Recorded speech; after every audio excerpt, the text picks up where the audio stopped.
In the vast, sun-scorched expanse of the world's oldest continent, where red earth stretches to meet endless horizons, lies a land forged in the fires of time itself.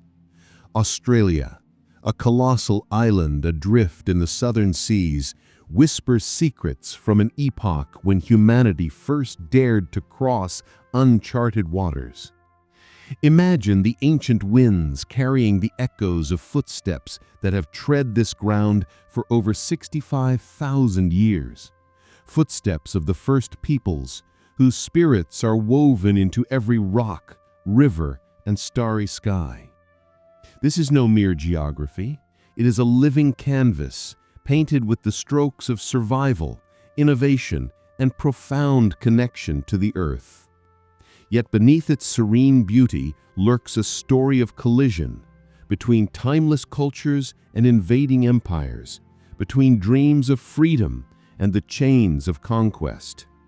As the camera sweeps over jagged cliffs battered by roaring oceans and through eucalyptus forests alive with the calls of kookaburras, feel the pulse of a nation waiting to awaken. From the mystical dreamtime to the clamor of modern cities, Australia's journey is one of resilience amid rupture, unity forged in diversity, and a relentless rise from isolation to global prominence. Join us as we unravel this epic tapestry where the past breathes life into the present and the land itself narrates the unbreakable spirit of its people. This is the birth and rise of Australia, a saga that demands to be felt, not just heard.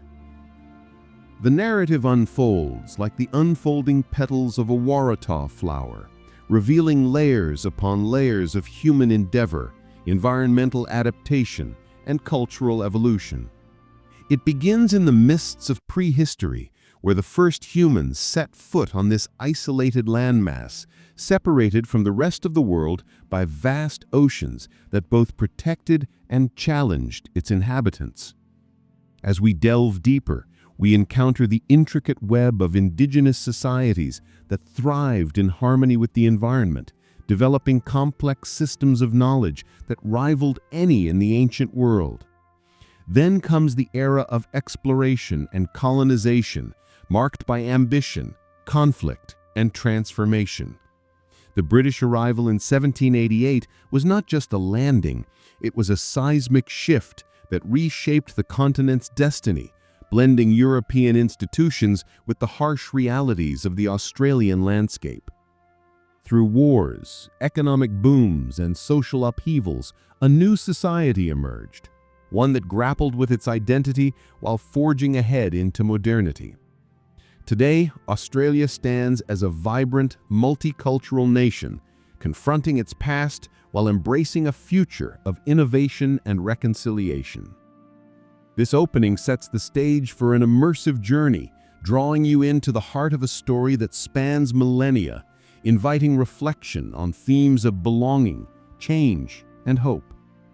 Picture the timeless red dunes of the Simpson Desert rolling like waves under a blazing sun, or the misty rainforests of the Daintree, where ancient ferns whisper forgotten tales.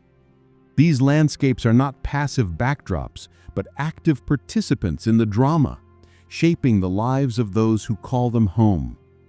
From the earliest migrations across now submerged landmasses to the echoes of didgeridoos resonating through sacred ceremonies, Australia's history is a symphony of human spirit against the vastness of nature. As we embark on this cinematic exploration, let the images flood your mind. The flicker of campfires under a canopy of stars, the thunder of hooves across golden plains during a gold rush, the solemn marches of soldiers in far-off trenches, and the colorful parades of modern festivals celebrating diversity. This is more than a chronicle, it is an emotional odyssey where triumph and tragedy intertwine, urging us to honor the enduring legacy of a land that has witnessed the full spectrum of human experience. The first footsteps. Long before the sails of European explorers pierced the horizon, Australia was a thriving world unto itself, shaped by the ingenuity and endurance of its earliest inhabitants. The story begins over 65,000 years ago, during the Pleistocene epoch, when sea levels were lower, exposing land bridges and island chains that connected Southeast Asia to the northern shores of this vast continent. It was from the archipelagos of what is now Indonesia and Papua New Guinea that the first peoples embarked on one of humanity's most remarkable migrations. These intrepid voyagers, ancestors of today's Aboriginal and Torres Strait Islander peoples, navigated treacherous waters in rudimentary canoes, crafted from bark and bound with natural fibers. Driven perhaps by the search for new resources or fleeing environmental pressures, they crossed the Timor Sea, a journey fraught with peril from storms and unknown currents. Archaeological evidence from sites like Majid Bebe Rock Shelter in Arnhem Land reveals human presence dating back to at least 65,000 years ago, with tools and artifacts that speak of a sophisticated adaptation to this new world. The shelter itself, nestled in the escarpment country, contains ground-edge axes, ochre crayons used for art, and seed grinding stones, indicating not just survival but cultural expression from the outset.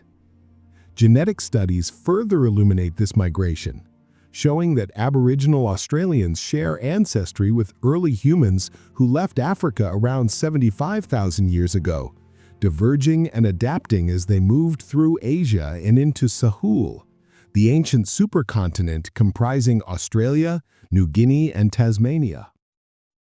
Upon arrival, these pioneers encountered a landscape unlike any other, a mega-diverse continent teeming with megafauna, giant kangaroos towering over 2 meters, wombats the size of rhinoceroses, and thunderous diprotodons roaming the plains. The climate was cooler and wetter then, with lush forests and expansive grasslands supporting abundant wildlife. Adaptation was swift and profound. The newcomers harnessed fire as a tool of transformation, employing controlled burns to clear underbrush, encourage the growth of edible plants, and flush out game for hunting. It reshaped ecosystems, promoting biodiversity and preventing catastrophic wildfires, a practice that would sustain their societies for millennia. Studies show that these burns increased the density of useful plants like kangaroo grass, which provided seeds for food, and created mosaics of vegetation that supported a variety of animal species. Over time, this management led to the extinction of some megafauna, possibly due to a combination of hunting and habitat alteration, but it also stabilized the environment for human flourishing. As the Ice Age waned, rising seas isolated Australia around 10,000 years ago, severing connections and forcing further innovations in isolation. Central to their worldview was the Dreamtime, or Chukurpa in some languages, a timeless realm where ancestral beings created the world through song, dance, and epic journeys. These stories, passed down orally through generations, were not mere myths, but living laws that governed every aspect of life. They explain the formation of mountains, the flow of rivers, and the behaviors of animals, embedding a deep spiritual ecology. For instance, in the Yolngu traditions of northern Australia, the ancestral crocodile Baru shaped the landscape with its fiery breath, teaching lessons of respect and balance. Such narratives fostered a custodial relationship with the land, where humans were not owners but stewards, bound by kinship to every element of country. The Dreamtime also influenced social structures, with totems assigning roles and responsibilities. A person with the kangaroo totem, for example, might be tasked with ensuring the animal's prosperity through rituals and sustainable hunting practices. In the Arrente culture of Central Australia, the Dreamtime beings like the caterpillar ancestors traverse the land, creating sacred sites that remain pivotal to ceremonies today. Technological mastery was evident in their tools. Finely crafted stone axes, boomerangs engineered for precision hunting, and fishhooks made from shells. The boomerang, often misunderstood as merely a returning weapon, came in non-returning variants used for hunting birds in flight or stunning prey. Navigation skills were unparalleled. Using celestial maps of the stars, they traversed vast distances across deserts and coasts.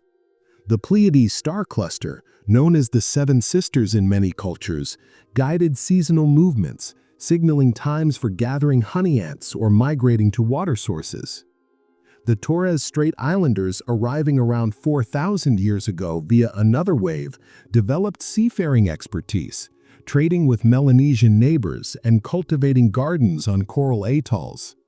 Their outrigger canoes, stabilized with floats, allowed for open ocean voyages, and they developed star compasses that divided the horizon into 32 points for precise navigation.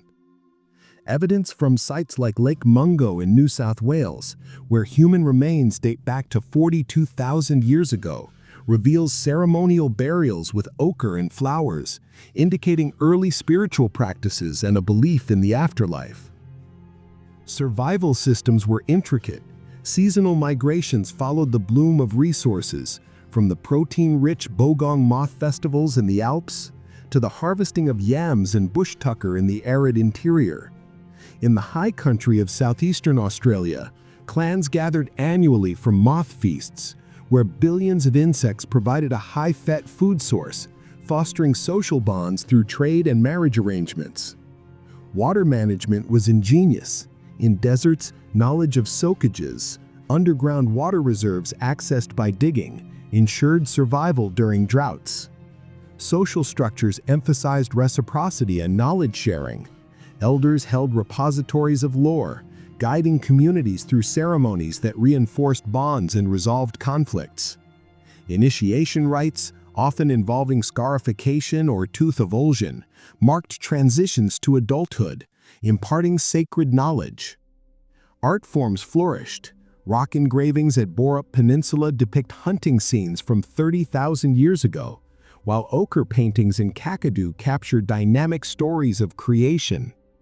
The use of red, yellow, and white ochres, sourced from specific quarries, symbolized blood, sun, and purity respectively. At sites like the Kimberley region's Wangina figures, paintings dating back thousands of years illustrate cloud and rain spirits, reflecting the deep integration of art with environmental understanding. Music, with didgeridoos and clapsticks, accompanied rituals that connected the physical and spiritual worlds. The didgeridoo, or yidaki, produced drone sounds mimicking natural phenomena like thunder, enhancing trance states during corroborees. Amid environmental shifts, like the end of the Ice Age around 10,000 years ago, which raised sea levels and isolated Australia, these peoples adapted resiliently, developing water conservation techniques in the deserts and sustainable fishing in coastal reefs.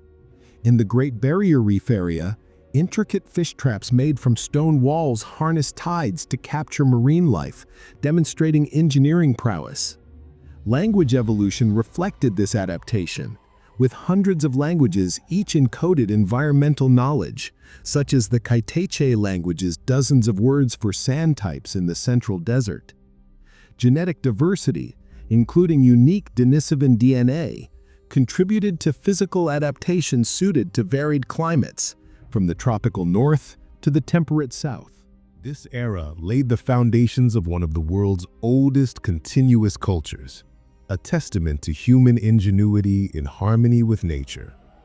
By the time outsiders glimpsed these shores, the first peoples had transformed Australia into a mosaic of thriving societies, their footprints etching an indelible legacy into the red soil.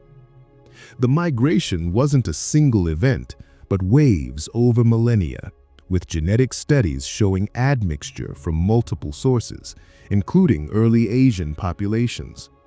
This genetic diversity contributed to physical adaptations, like the robust build suited to varied climates.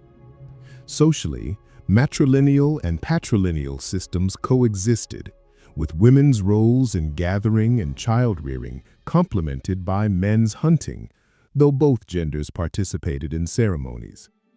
Conflict resolution often involved payback systems, where ritual spearing balanced harms without escalating to war. Economic systems were based on sharing.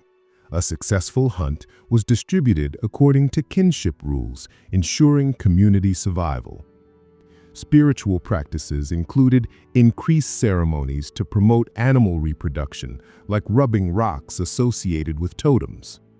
The connection to land was so deep that displacement later caused profound trauma, known as sickness country.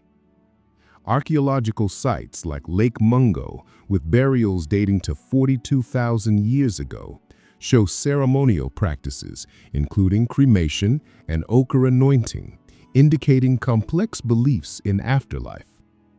Tools evolved.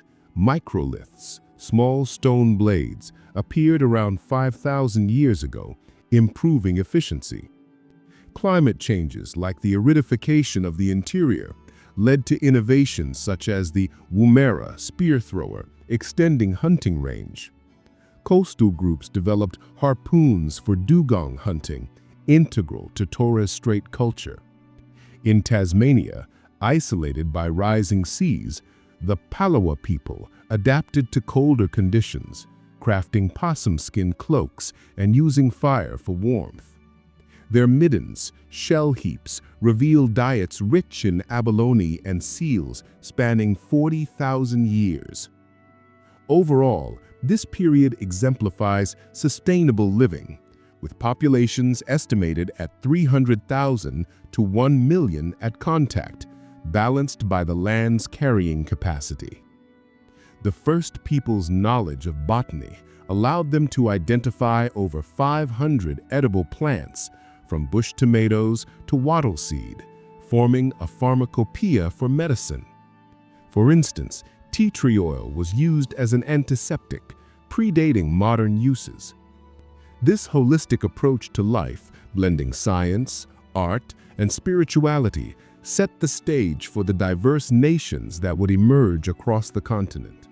A land of many nations, Australia, in its pre-colonial splendor, was not a singular entity, but a continent of diverse nations. Over 250 distinct Aboriginal groups and more than 120 Torres Strait Islander communities, each with unique languages, customs, and territories. This patchwork of sovereignty spanned from the tropical rainforests of Queensland to the icy peaks of Tasmania, encompassing an astonishing linguistic diversity. At contact, around 700 dialects were spoken, many as distinct as English from Chinese. For example, the Pama-Nyungan language family covered 90% of the continent, with variations like Arente in the center and Nyungar in the southwest, each with grammar reflecting environmental nuances such as directional terms for navigating vast spaces. Governance was decentralized yet sophisticated, rooted in kinship systems where clans and moieties regulated marriage, resource allocation, and dispute resolution. Elders, chosen for wisdom rather than heredity, led through consensus, enforcing laws derived from the Dreamtime that emphasized balance and communal welfare. In the Tiwi Islands, for instance, a council of elders decided on ceremonial matters, while in Pitjantjatjara lands, songlines served as legal boundaries, with violations addressed through ritual mediation. Trade networks crisscrossed the land like invisible arteries, facilitating the exchange of goods over thousands of kilometers. Ochre from the Flinders Ranges traveled to the Kimberley. Pearl shells from the north coast reached the southern deserts, and pituri, a narcotic plant from Central Australia, was bartered for tools and weapons. These routes, often following songlines, mythic paths sung into existence by ancestors, doubled as navigational maps, embedding cultural knowledge in the landscape. Songlines could span the continent. The Seven Sisters story connects sites from Western Australia to South Australia, guiding travelers with stars and landmarks. Astronomy played a pivotal role. The Emu in the Sky constellation, visible in the Milky Way, signaled breeding seasons for animals, while the Southern Cross guided travelers across featureless plains. Aboriginal astronomers identified variable stars and eclipses, incorporating them into lore, such as the Wardaman people's stories of black holes as dark constellations. In the Wurundjeri culture of Victoria, the 7 seasons were tied to celestial events, like the blooming of certain plants under specific stars, demonstrating a calendar more attuned to local ecology than the Gregorian one. Agricultural innovations belied the myth of a purely hunter-gatherer existence. In the arid West, communities cultivated yam daisies, mornong, tilling soil with digging sticks to promote tuber growth, creating vast edible grasslands that European explorers mistook for natural. The Brewerina fish traps on the Barwon River, one of the world's oldest engineered structures at over 40,000 years old, channeled water through stone weirs to harvest fish during floods, a system supporting thousands and demonstrating advanced hydraulic engineering. Built with interlocking basalt rocks, the traps formed pens that trapped eels and cod, with maintenance passed down generations. In Victoria, eel farming involved digging channels to create wetlands, sustaining villages of stone huts, the only known pre-colonial stone dwellings in Australia, like those at Lake Condah, where up to 10,000 people gathered seasonally. These semi-permanent settlements featured aquaculture systems that predated European practices by millennia. In the Torres Strait, islanders practiced horticulture, growing bananas, taro, and sugarcane in raised gardens, blending Melanesian influences with local adaptations. They used composting and irrigation, achieving high yields on limited land, and their gardens were integral to trade with mainland groups. Spiritual connection to country was profound and holistic. Every feature, hills, waterholes, trees, was a site of ancestral significance, alive with totems that linked individuals to species and places. Ceremonies, such as the Bunya Pine festivals in Queensland, gathered clans for feasting, marriage arrangements, and storytelling, reinforcing social ties. Held every 3 years when nuts ripened, these events drew thousands, with truce rules preventing violence, showcasing diplomacy across nations.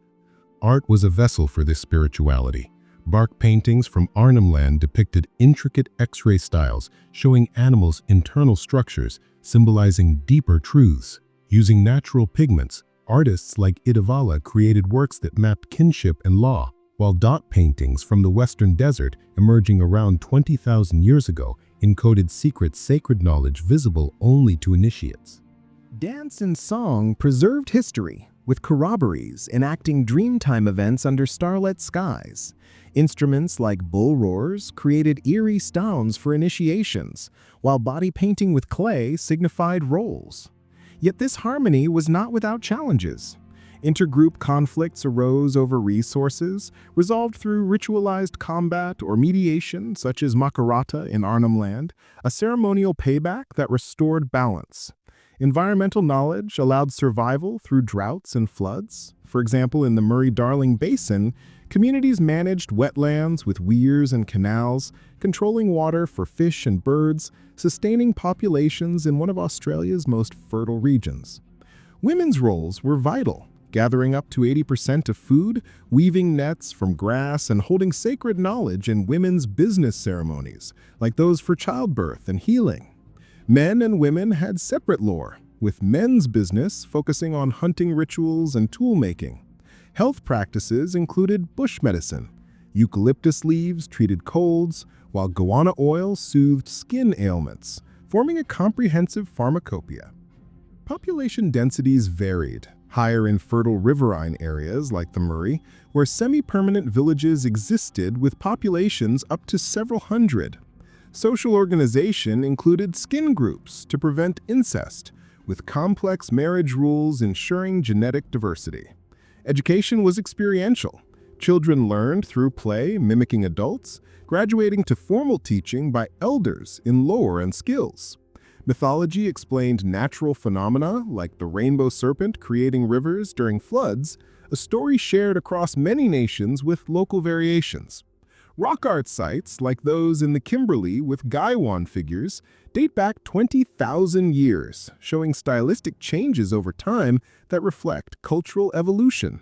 In Tasmania, Isolated by rising seas 12,000 years ago, Palawa people adapted to colder climates, using wallaby skins for clothing and developing unique tools like the throwing club. Their art featured petroglyphs of circles and lines, possibly astronomical maps, and their oral histories preserved knowledge of now extinct animals. Overall, this era of many nations showcased a continent in equilibrium, where human societies co-evolved with the land, fostering biodiversity and cultural richness that would endure even as shadows of change loomed from distant seas. The diversity extended to belief systems. Some groups had high gods like Bayame in New South Wales, creator figures overseeing morality and justice. Funerary practices varied, from platform burials in trees to cave internments with goods for the afterlife, reflecting beliefs in spiritual continuation. Trade also included ideas. Ceremonies spread along routes, adapting locally to fit regional ecologies. Ecological impact was minimal. Controlled fires maintained open woodlands, benefiting species like the koala and preventing soil degradation. This sophisticated network of nations, with its emphasis on sustainability, contrasts sharply with later colonial narratives of an empty land, highlighting the depth of indigenous achievement. Languages served as cultural archives. The Yolnu Matha, for example, includes concepts of time as cyclical, tied to seasons and stars, influencing governance and dispute resolution. Astronomy was not just practical, but ceremonial. The Borong people of Victoria named stars after animals and used them for storytelling, with the constellation Lyra as a malleefowl nest. Agricultural practices in the tropics included fire management to promote fruit trees, creating orchards that supported larger communities. In the southwest, Noongar people used 6 seasons, calibrated to floral blooms and animal migrations, optimizing resource use. This intricate web of knowledge ensured resilience, with societies adapting to events like volcanic eruptions or climatic shifts recorded in oral histories. The Torres Strait Islanders' masked dances and totem poles blended with mainland influences, creating a unique cultural fusion. Ultimately, these nations embodied a philosophy of interconnectedness, where land, people, and cosmos were one, a legacy that continues to inform modern indigenous identity. As we pause amid the whispers of ancient winds, reflect on how this timeless bond between people and land forms the unbreakable thread of Australia's story. In the vast silence of the outback, where stars wheel eternally, we see humanity's essence, not domination, but dialogue with the earth. This foundation, etched in rock and song, reminds us that every nation's rise is rooted in the resilience of its first guardians, urging us forward into the tides of transformation that await. It is a reminder that history is not a linear path, but a cycle where the past informs the present and the land holds the memory of all who have walked upon it, calling us to listen and learn. In this moment of contemplation, feel the weight of millennia, the harmony of diverse voices, and the promise of continuity amidst change. First encounters with outsiders. The isolation of Australia began to fracture long before the Union Jack unfurled on its shores through fleeting yet impactful encounters with outsiders that hinted at the continent's vast potential and mysteries. As early as the 15th century, Makasan traders from the Indonesian island of Sulawesi ventured south across the Arafura Sea, drawn by the lucrative trepang, sea cucumber trade destined for Chinese markets. These seasonal voyages, peaking in the 1700s but possibly starting as early as 1720 or before, brought crews of up to 1,000 men to the northern coasts of Arnhem Land and the Kimberley. They established temporary camps, boiling and drying their catch in large iron pots, and in the process forged alliances with local Yolngu and other Aboriginal groups. Exchanges flourished. Metal tools like knives and axes, cloth, tobacco, and rice for indigenous labor pearls, tortoiseshell, and knowledge of the seas. The Mocassins introduced new technologies, such as the prow boat design, which influenced local canoes, and even words like rupiah entered Yolngu vocabulary as rupiah for money. Cultural imprints lingered. Mocassin motifs of boats and figures appeared in rock art at sites like jewelry, depicting cross-cultural scenes of fishing and camping. Yet these interactions were mutual. Aboriginal people adopted new fishing methods like using hooks and harpoons, enhancing their own maritime prowess, while sharing navigational lore that aided the visitors in avoiding reefs and finding fresh water. Relationships deepened over centuries. Some Mocassins married local women, creating family ties that persisted, and children learned Bahasa Indonesia phrases, leading to hybrid languages in some communities. However, not all encounters were peaceful. Disputes over women or resources led to skirmishes, but overall it was a symbiotic trade, lasting until 1906, when Australian authorities banned it to protect borders and enforce tariffs. The Mocassins' influence extended to customs. Yolngu ceremonies incorporated Mocassin flags and songs, and items like tamarind trees planted from seeds dot the northern landscape today. Earlier still, fragmentary evidence suggests contacts with other Asian seafarers. Chinese junks may have skirted the northern edges in the 1420s during Admiral Zheng He's treasure fleets, with maps like the 1602 Ricci map showing a southern land, possibly informed by such voyages. Wreckage of porcelains and coins found in northern Australia hints at shipwrecks, though definitive proof is lacking. Portuguese explorers in the 1520s, like Cristóbal de Mendonça, may have sighted the coast while charting the Indies, with the Dieppe maps of the 1540s depicting Java le Grand, a land resembling Australia, complete with bays and capes that match modern geography. But it was the Dutch who first documented systematic exploration, driven by the Dutch East India Company's VOC spice trade ambitions.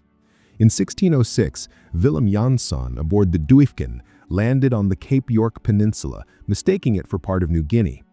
His crew traded with locals, but clashed when attempting to kidnap people for labor, retreating after deaths on both sides. Jansson's maps labeled the area Nova Guinea, but noted the wild, cruel black savages, reflecting European biases. Later, in 1616, Dirk Hartog landed on Western Australia's Shark Bay, leaving a pewter plate nailed to a post, the first European artifact on Australian soil, now preserved in museums. Abel Tasman followed in 1642, charting Tasmania, named Van Diemen's Land after his patron, and the south coast, circumnavigating but missing the east. His journals described naked people throwing spears, and he deemed the land barren, with no fresh water or trade prospects.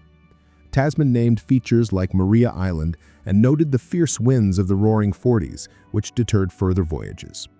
Dutch cartographers like Johan Blauw compiled these findings into maps labeling the continent Nova Hollandia, with the 1648 Hessel-Gerritz map showing accumulated knowledge from multiple expeditions. Further voyages, like that of Francois Thyssen in 1627, mapping the south as Land van die Eendracht, added details but confirmed the land's perceived inhospitality. No spices or gold like in Asia, only harsh deserts and unfamiliar wildlife. These encounters shaped early perceptions. Mocassins viewed Australia as a resource frontier for trepang, valued in China for aphrodisiac properties and as a delicacy, while Europeans saw it as a terra incognita, mysterious and potentially threatening, often depicted with mythical beasts on maps to fill unknowns. For indigenous peoples, they introduced novel goods and ideas, subtly altering trade networks and worldviews without upending societies.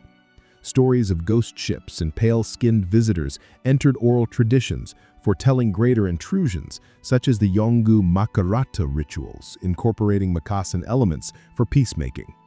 By the late 1700s, as Enlightenment ideals spurred scientific voyages, these preliminary brushes set the stage for more ambitious claims, weaving Australia into the web of global exploration and foreshadowing the seismic shifts to come.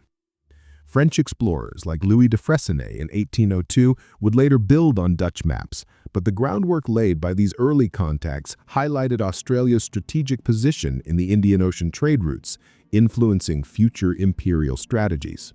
The Mocassin trade in particular left a lasting legacy. Archaeological sites show iron fragments and pottery, while genetic studies reveal intermarriage, adding layers to indigenous ancestry. Dutch logs, meanwhile, provided the first written descriptions of Aboriginal people, though tinted with ethnocentrism, noting their use of canoes and spears. These interactions, though sporadic, marked the beginning of Australia's entanglement with the wider world, blending curiosity with conflict in the prelude to colonization. The British arrival. The dawn of British involvement in Australia marked a pivotal turn in the continent's fate, driven by imperial ambitions and the winds of the Enlightenment. In 1768, Captain James Cook, a skilled Yorkshire navigator risen from humble beginnings, was commissioned by the British Admiralty to lead the HMS Endeavour on a scientific expedition to the Pacific.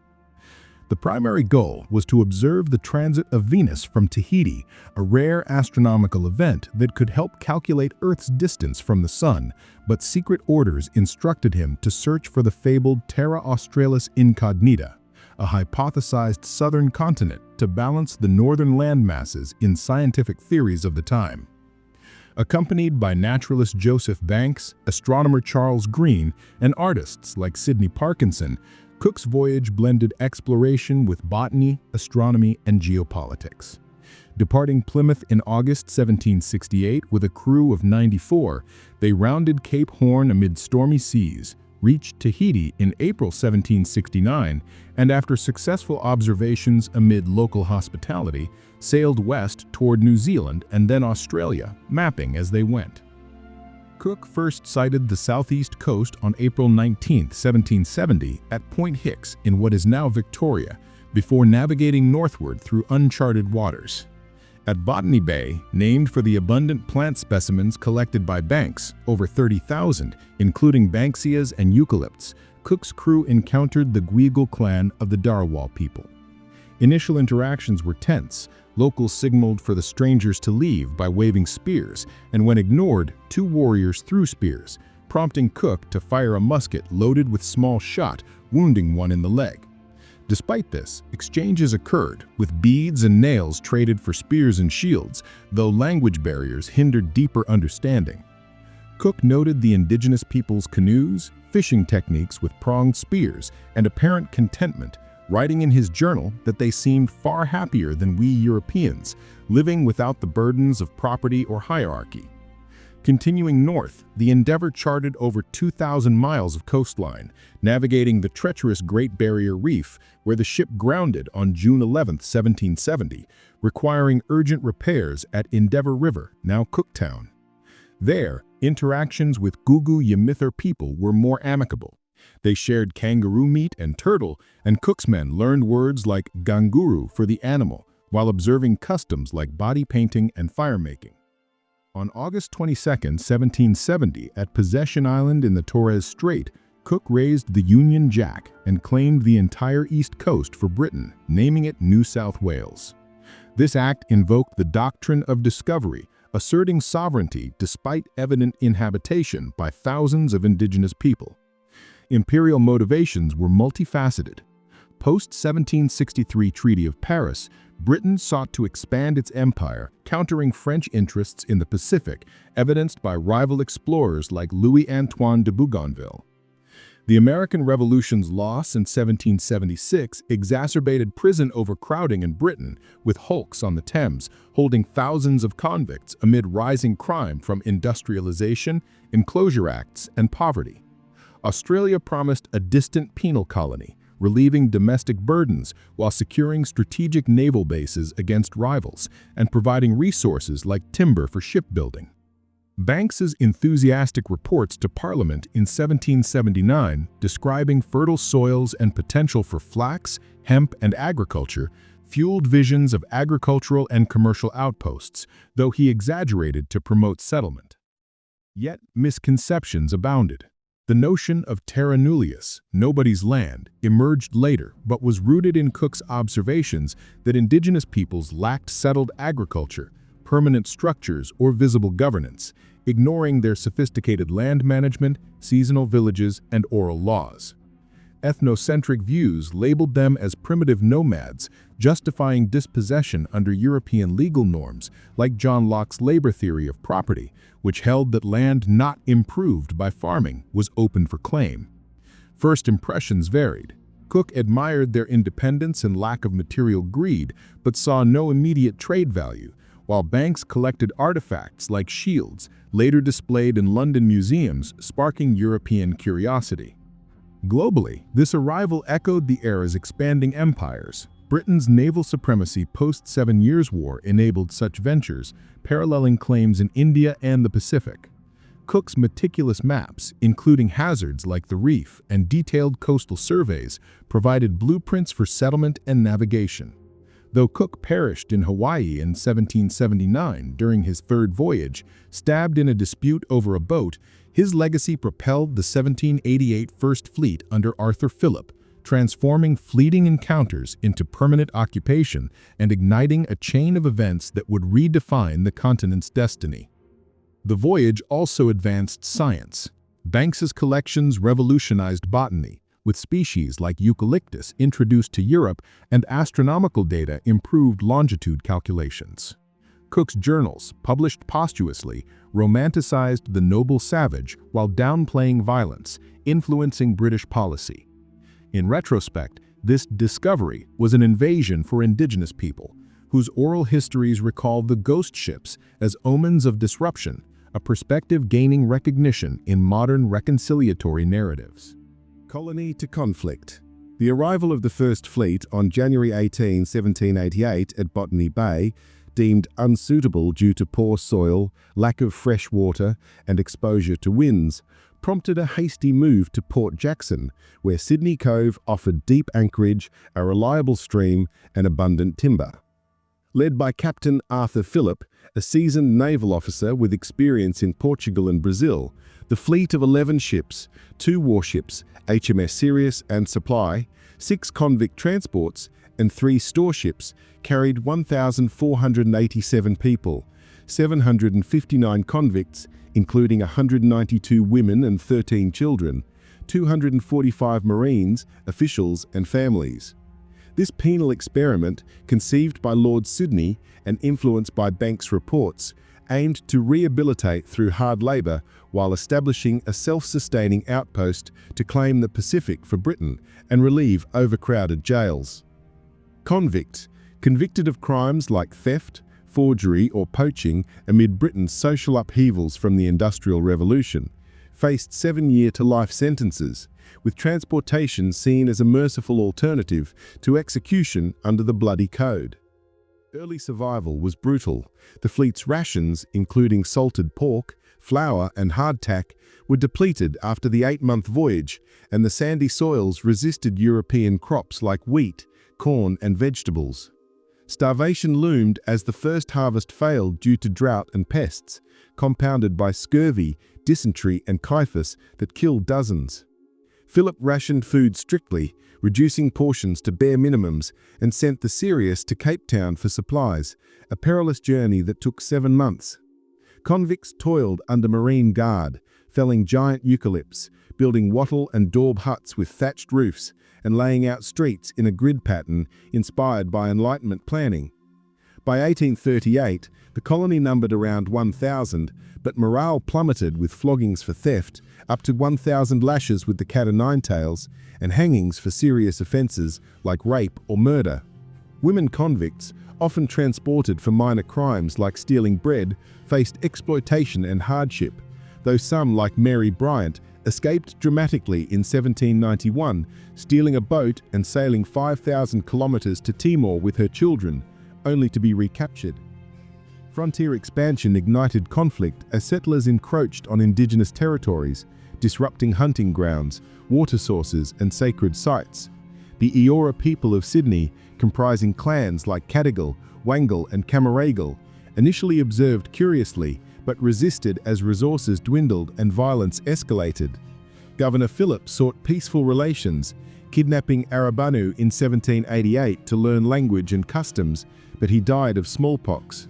Later, Bennelong and Colby were captured, with Bennelong becoming a cultural bridge, living with Philip and visiting England in 1792 to meet King George III. However, disease ravaged. A smallpox epidemic in 1789, likely from variolized scabs brought for inoculation or earlier Macussan contacts, killed up to 90% of coastal populations, leaving bodies in harbors and empty camps, decimating clans and creating ghost lands. Pemulwuy, a Bajigil warrior from the Darug Nation, emerged as a resistance leader, spearheading guerrilla raids from 1790 to 1802. Described as a Karadi, or clever man with spiritual powers, he burned crops, speared livestock, and killed settlers in the Hawkesbury and Nepean Wars, 1794 to 1810, where farmers retaliated with massacres like the 1805 killing of 7 Aboriginal people. Pemulwuy's head was sent to Banks after his 1802 death, preserved in alcohol as a specimen, symbolizing colonial brutality. Further afield, in Tasmania, Van Diemen's Land, the Black War, 1825 to 1832, saw Palawa people, led by figures like Mosquito, a mainland exile turned guerrilla, and Taranora, a female leader who trained in firearms, fight against sealers, whalers, and shepherds who abducted women and seized land for sheep runs. Mosquito's band used hit-and-run tactics, ambushing farms and killing over 200 settlers, while colonial forces under Governor George Arthur declared martial law in 1828, forming roving parties that killed hundreds in reprisals. The Black Line in 1830, a human chain of 2,200 men stretching 200 kilometers to herd Palawa into a peninsula, failed spectacularly, capturing only 2 people, but underscored the genocidal intent, reducing Palawa from 5,000 to under 200 by 1833. Cultural collisions were profound. Europeans imposed property laws alien to communal indigenous systems, viewing nomadic life as vagrancy, while misunderstandings over sharing resources, like taking corn without permission, sparked violence. Indigenous knowledge aided survival. Locals taught fishing with weirs and plant uses, but was often dismissed as primitive. Displacement accelerated with land grants to officers, creating estates like John MacArthur's Camden Park, where merino sheep flourished. Yet, resilience shone through alliances. Some Aboriginal people worked as trackers or labourers, like Bungari, a Broken Bay leader who greeted ships in Sydney dressed in a naval uniform gifted by governors. By the 1820s, under Governor Lachlan Macquarie, the colony evolved. Infrastructure boomed with roads like the Great Western Highway, the Rum Hospital, now Parliament House, and Hyde Park Barracks for convicts, designed by emancipist architect Francis Greenway. Macquarie's policies emancipated convicts, appointing them to positions clashing with exclusive free settlers who scorned emancipists as tainted. The 1819 Big Report criticised this leniency, leading to harsher penal systems like secondary punishment at Port Macquarie. Transportation peaked in the 1830s, with over 160,000 convicts arriving by 1868, shaping a society where former prisoners became farmers, merchants, and even governors. This era of colony to conflict forged Australia's foundations in blood and toil, blending tragedy with the seeds of a unique identity amid the harsh beauty of the bush, setting the stage for economic expansion and self-government. The conflicts, now recognised as the Australian Frontier Wars, claimed up to 30,000 Indigenous lives, a dark chapter in the nation's history. In the crucible of change, where old worlds shatter against the new, Australia's story reveals the raw interplay of transformation and tragedy. From the smoke of frontier fires rises a testament to human endurance, the unquenchable spirit of those who resist, adapt, and rebuild. As the land absorbs the echoes of conflict, it beckons us toward a chapter where diverse threads begin to weave a singular, resilient fabric. This reflection bridges the pain of the past with the promise of emergence, reminding us that nations are built not only on triumphs, but on the lessons of hardship and the pursuit of justice. A new society emerges. As the 19th century unfolded, Australia's colonial outposts blossomed into a vibrant, albeit turbulent, society, propelled by economic booms and cultural shifts that hinted at a distinct national character.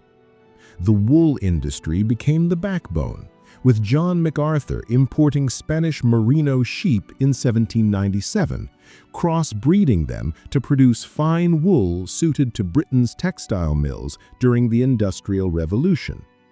By 1830, Australia exported £2 million annually, rising to 170 million by 1890, making it the riding on the sheep's back economy that funded urban growth.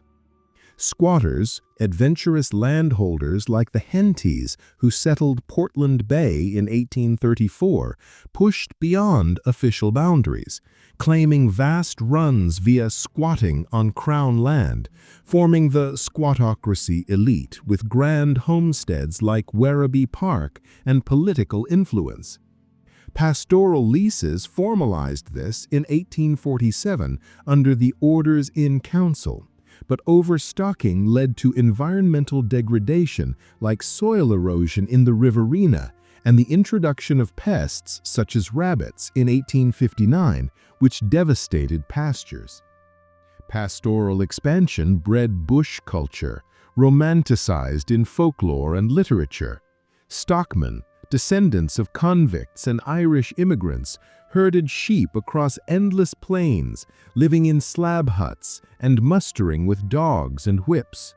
Their uniform, cabbage tree hats, moleskin trousers, and elastic-sided boots symbolized practicality, while skills like whip-cracking and horsemanship were honed in isolation's forge.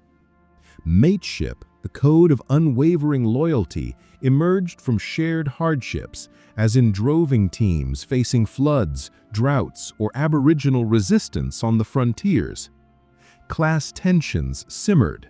Squatters' wealth contrasted with shearers' poverty, leading to unions like the Amalgamated Shearers' Union in 1886. The 1891 shearers' strike in Queensland, involving 3,000 workers demanding better pay and conditions amid economic downturn, ended in defeat, with troops deployed, but birthed the Australian Labor Party, the world's oldest labor party. The 1851 gold rushes electrified the colonies, starting with Edward Hargrave's find at Ophir, New South Wales, followed by richer fields in Victoria's Ballarat and Bendigo.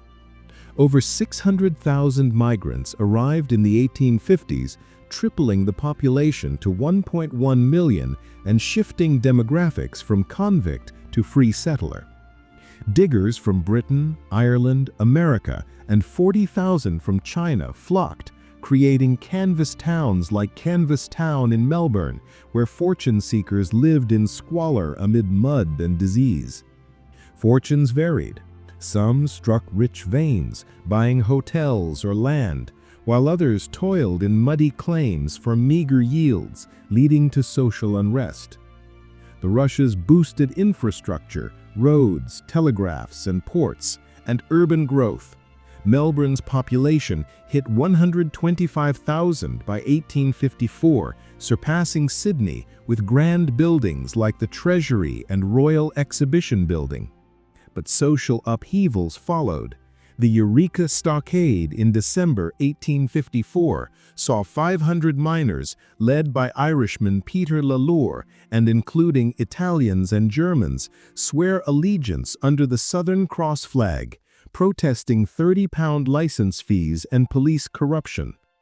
Barricaded on the stockade, they clashed with 276 troops, resulting in 30 deaths and the trial of 13 for treason, though acquitted.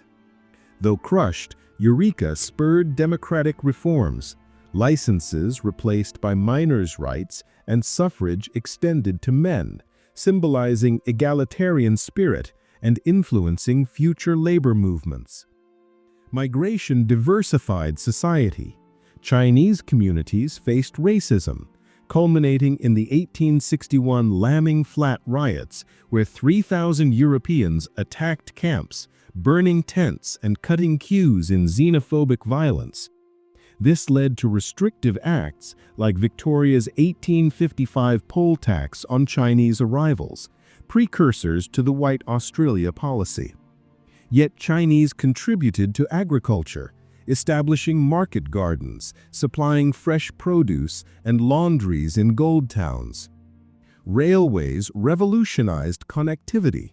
The first line opened in 1854 between Melbourne and Port Melbourne, expanding to intercolonial links by 1883 with the Sydney-Melbourne connection, facilitating wool transport, migration, and economic integration.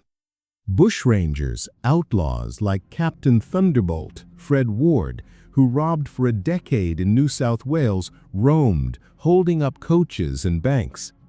Ned Kelly's gang epitomized defiance. Armored in plowshare suits at Glenrowan in 1880, Kelly's last stand after killing police ended in capture and hanging. But his manifesto, the Geraldary Letter, decried injustice against Irish selectors, making him a folk hero in ballads and art. Economic booms interspersed with busts. The 1890s depression from bank collapses, droughts, and falling wool prices caused widespread unemployment and strikes, like the 1890 maritime strike involving 50,000 workers across colonies. A distinctly Australian identity coalesced, egalitarian with laconic humor and anti-authority streak, celebrated in sports like Australian rules football, invented in 1858 to keep cricketers fit, and cricket tests against England from 1877, fostering rivalry, like the Ashes legend from 1882. Literature captured this. Henry Lawson's short stories portrayed bush hardship and mateship, while Banjo Patterson's The Man from the Snowy River, 1890, romanticized the high country horseman, and Waltzing Matilda, 1895, became an unofficial anthem. Art movements like the Heidelberg School, with Tom Roberts' Shearing the Rams, 1890, depicted rural life with impressionist flair. Women's roles evolved. The 1894 Southampton suffrage, led by figures like Mary Lee, was a global milestone, extending voting rights amid debates on temperance and labor. This emerging society, blending opportunity with hardship, set the stage for federation, as colonies recognized strength in unity amid global shifts like the rise of Imperial Germany and Japan, paving the way for a federated nation. Towards a nation. The late 19th century's ferment of ideas and challenges propelled Australia's colonies toward federation, culminating in the birth of a sovereign nation on January 1, 1901. Debates began in the 1880s, driven by defence fears, German annexations in New Guinea in 1884, and French in the New Hebrides, prompting calls for a unified military and foreign policy. Economic imperatives like intercolonial tariffs hindered trade. A sheep crossing borders paid multiple duties, stifling commerce.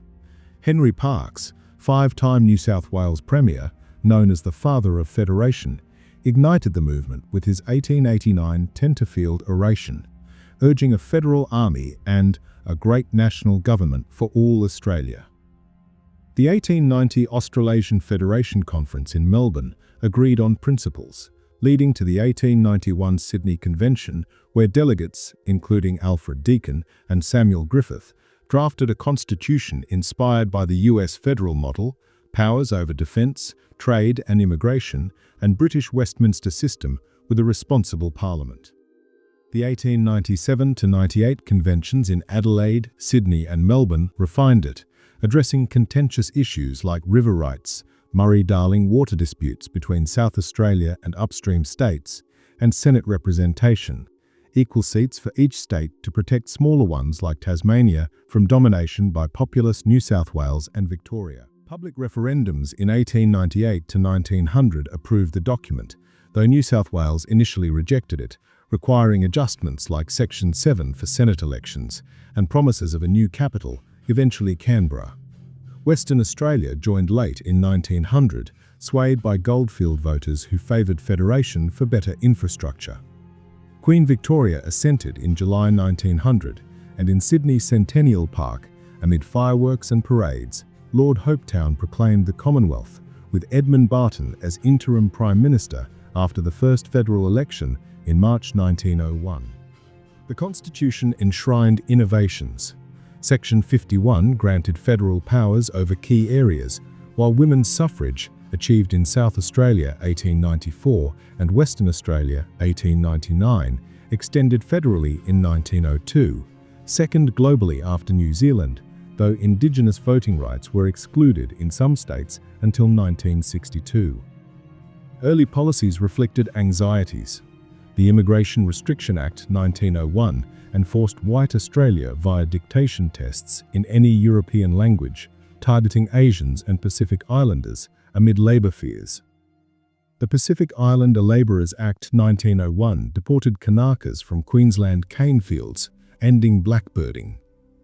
Protectionism via tariffs shielded nascent industries, while the 1907 Harvester Judgment by Justice Henry Higgins established a basic wage based on family needs, part of the Australian settlement, including arbitration to prevent strikes via the Conciliation and Arbitration Act 1904. World War I tested the fledgling nation. In August 1914, Prime Minister Andrew Fisher pledged support to the last man and last shilling as Britain declared war on Germany. Over 416,000 enlisted, 38% of eligible men, in the Australian Imperial Force, AIF, a volunteer army reflecting national pride. The April 25, 1915 Gallipoli landing, part of Winston Churchill's ill-fated Dardanelles campaign to seize Constantinople, saw 26,000 Anzacs, Australian and New Zealand Army Corps, face Turkish cliffs under Mustafa Kemal's command, suffering 8,709 Australian deaths in 8 months of trench warfare amid dysentery and snipers. Heroes like John Simpson, who ferried wounded on a donkey, embodied sacrifice, birthing the Anzac legend commemorated annually on Anzac Day. On the Western Front, battles like Fromel's 1916, with 5,500 casualties in one night, and Villers-Bretonneux in 1918, where Australians halted a German advance, showcased valour, with General John Monash's innovative tactics using coordinated artillery, tanks and aircraft at Hamel in 1918. Total fatalities reached 62,000, with 156,000 wounded, scarring society, every family affected, leading to memorials in every town. The war spurred industry. BHP ramped steel production for munitions, while women filled factory jobs, gaining economic independence. Divisions emerged. Billy Hughes's 1916-17 conscription plebiscites, amid troop shortages, failed narrowly, 51% no in 1916, 53% in 1917, amid labour splits, Catholic opposition post-Easter Rising in Ireland, and anti-war sentiment from unions.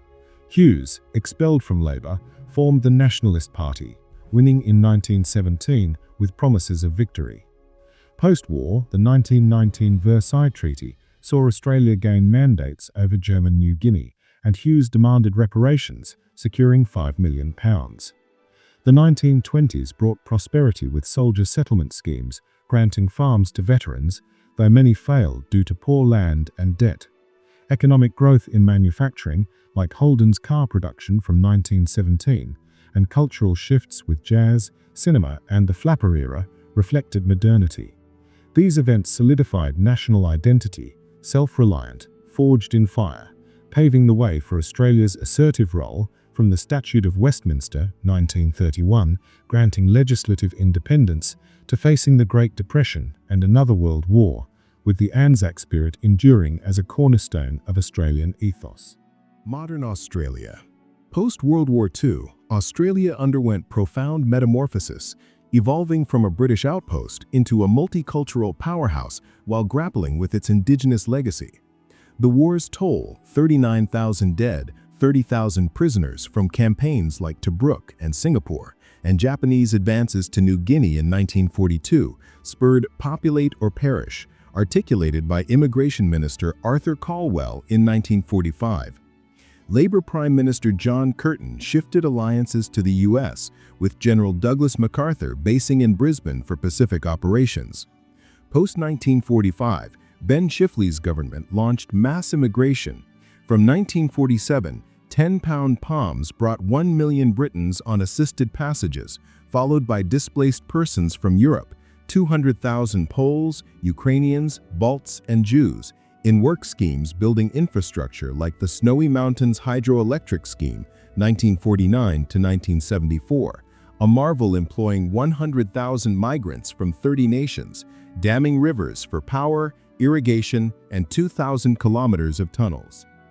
Under Robert Menzies' liberal rule, 1949 to 1966, prosperity boomed with wool, wheat exports to recovering Europe, and mineral discoveries like iron ore in Pilbara, fueling the Korean War boom. Immigration diversified. Italians and Greeks arrived in the 1950s to 60s, peaking at 200,000 annually, establishing communities in Melbourne's Lygon Street, Little Italy, and Sydney's Leichhardt, boosting espresso culture, cuisine, and construction. The 1960s Colombo Plan brought Asian students, softening white Australia attitudes. Gough Whitlam's Labour, 1972 to 75, abolished it in 1973, adopting multiculturalism via Al Grasby's policy, creating the Special Broadcasting Service, SBS, in 1978 for multilingual media and festivals like Carnival. Post-Vietnam War, where 60,000 Australians served, 521 died, amid anti-war protests, 95,000 Vietnamese refugees arrived from 1975, enriching suburbs like Cabramatta with faux shops and markets. By 2023, over 30% foreign-born, with top sources India, China, Philippines. Sydney's diversity sees 250 languages spoken, from Arabic in Lakemba to Mandarin in Chatswood. Modern industries emerged. Mining giants like Rio Tinto and BHP exported to Asia, comprising 40% of GDP, while tech hubs in Sydney's Silicon Beach fostered startups like Atlassian and Canva. The 1980s Hawke-Keating reforms floated the dollar, deregulated finance, and privatized Qantas, boosting GDP but causing the 1990 recession. The Sydney 2000 Olympics, with 10,000 athletes from 199 nations, showcased global prowess, with Kathy Freeman's 400-meter gold running amid Aboriginal flag cheers and torch lighting symbolizing unity, viewed by 3.7 billion worldwide. Economic liberalization continued under John Howard, 1996 to 2007, with GST introduction in 2000 and mining booms. Indigenous rights movements gained momentum. Post-war assimilation policies removed 30,000 to 50,000 stolen generations children from families for integration, causing intergenerational trauma documented in the 1997 Bringing Them Home report. The 1965 Freedom Rides, led by Charles Perkins, exposed segregation in country towns like Moray's Pools and Walgett's Theatres. The 1966 Wave Hill Walk-Off saw 200 Gurindji stockmen strike for wages and land at Vestey's station, inspiring Vincent Lingary's 1975 handover by Whitlam, "Pour soil into my hands," leading to the Aboriginal Land Rights Act, 1976. The 1976 referendum, 90.77% yes, included Indigenous in censuses and allowed federal laws enabling programs like health services. Paul Keating's 1992 Redfern speech acknowledged invasion, dispossession, and child removals.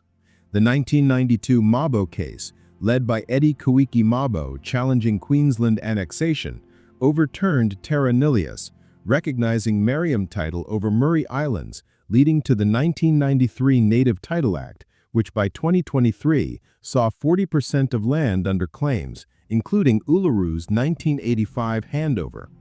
The 1996 WIC decision extended native title to pastoral leases, sparking debates. Kevin Rudd's 2008 apology to stolen generations was a milestone, followed by closing the gap targets for health, education, and employment, though progress lags. Challenges persist. The 2017 Uluru Statement from the Heart sought a voice to Parliament, treaty, and truth-telling, but the 2023 referendum failed 60-40 amid division and misinformation, highlighting ongoing disparities. Indigenous incarceration 12 times higher, life expectancy 8 years lower, suicide rates double. Recent events include 2025 neo-Nazi vandalism of sacred sites near Melbourne during March for Australia protests against immigration, prompting hate crime laws and community backlash. New deportation policies under Albanese target non-citizens with crimes, echoing historical exclusions while straining multicultural fabric. First Nations push for treaties, with Victoria's 2023 Your Rock Justice Commission investigating injustices and Queensland's path to treaty. Globally, Australia balances U.S. alliances, AUKUS 2021 for nuclear subs amid China tensions, with China trade, 30% exports. Climate action includes 2030 emissions cuts 43%, post-2019-20 bushfires, burning 18 million hectares and killing 3 billion animals. Cultural exports shine, films like The Sapphires and Priscilla Queen of the Desert, music from AC/DC to Tame Impala, sports dominance in cricket, 2023 World Cup win, and Olympics, 2024 Paris with 18 gold. Modern Australia embodies diversity's strength, navigating reconciliation towards inclusiveness, with innovations in renewables, like the world's largest battery in South Australia, and biotech positioning it for the future amid debates on identity, from republic pushes to Indigenous sovereignty. As the sun dips below the horizon, casting golden hues over Uluru's ancient face, we behold the full arc of Australia's extraordinary odyssey. From the sacred footsteps of the first peoples across timeless sands, through the tempests of colonial conquest and the forges of nation-building, to the vibrant mosaic of today's multicultural dawn, this continent, once a distant dream, now stands as a beacon of possibility, where dreamtime spirits dance alongside the rhythms of immigrant hearts, and the echoes of frontier battles yield to voices of reconciliation. Feel the weight of 65,000 years in every grain of red earth, the resilience in every wave crashing on golden shores, and the promise in the diverse faces that call this land home. Australia's rise is not merely history, it is a living symphony of endurance, innovation, and unity, a reminder that from the deepest roots of adversity springs the tallest trees of hope. As we look to the future, may this story inspire us to honor the past, embrace the present, and forge a tomorrow where every thread in this grand tapestry shines equally bright. Australia, land of the fair go, your journey continues, eternal and unbound.